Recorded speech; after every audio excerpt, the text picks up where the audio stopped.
اطلع اطلع اطلع اطلع اطلع وبان عليك الامان، اطلع وبان عليك الامان. بص الدخان لسه طالعه حالا من الزيت. بصي شايفه الموضوع عامل ازاي؟ الله الله الله. بص بالصلاه على حضره النبي، بص الجمال، بص الشياكه. تتحشي ايه ديت بقى؟ هوريكم دلوقتي اختراع ما حصلش في العالم باللمسه بتاعت الشيف الحديدي. بص الكلام وتحدي وتحدي اهو. بص شوف الموضوع ماشي ازاي اهو. لو بتعرفي تعملي كيك او ما بتعرفيش، هوريكي كيك في قمه الروعه، مافن كيك. تحشيه حلو وتحشيه حادق. بص الموضوع من غير فرن، خدي بالك، ومن غير مكونات كتير. هتعمليه بالفراخ باللحمه، تعمليه بالسكر والقرفه زي ما انا عامله النهارده بصوص الكراميل والفروته المسكره. بص الموضوع، بص الدخان لسه طالعه حالا من الزيت. بصي شايفه الموضوع عامل ازاي؟ الله الله الله الله.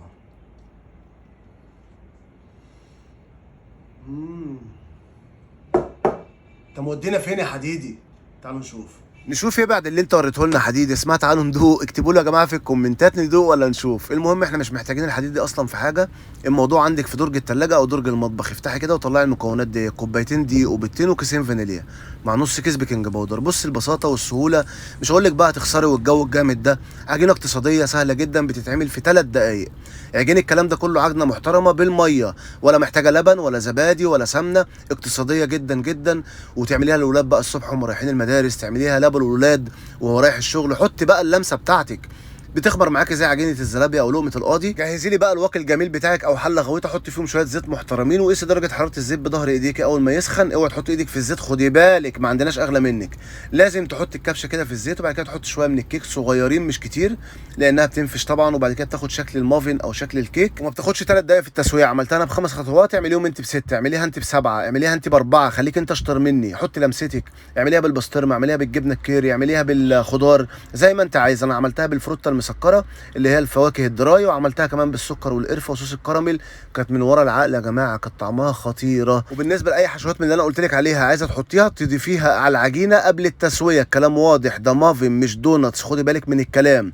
يعني لو انت فتحتيها وحبيتي تحشيها بعد التسويه تلاقيها بتتفتت زي الكيك بالظبط. هي كيك، هي عباره عن مافن كيك بس معمول في الزيت. الف هنا وشفا على اللي هياكل. وابعتي بقى ودي على طول، ظبط لنا الدنيا كده. ابعتي شير لصاحبتك قريبتك جارتك اللي بقى لها سنين بتبوظ الكيك في الفرن، قولي لها خدي وتعلمي من الحديدي، وتدعي لنا دعوه من قلبها في الكومنتات. ان شاء الله الوصفه تعجبكم. اي حد يقدر يعملها بكل سهوله، مش محتاجه تكنيك خالص في الشغل. بحط هنا بقى الكيك بتاعي وبحط عليه سكر وقرفه وشويه من صوص الكراميل. حط ستروبري، حط شوكليت، حط بلو بيري، اللي نفسك فيه كله حطيه. مغذيه جدا للاطفال. اشوفكم ان شاء الله في حلقه جديده. سلام عليكم. زيت بصي شايفه الموضوع عامل ازاي؟ الله الله الله الله.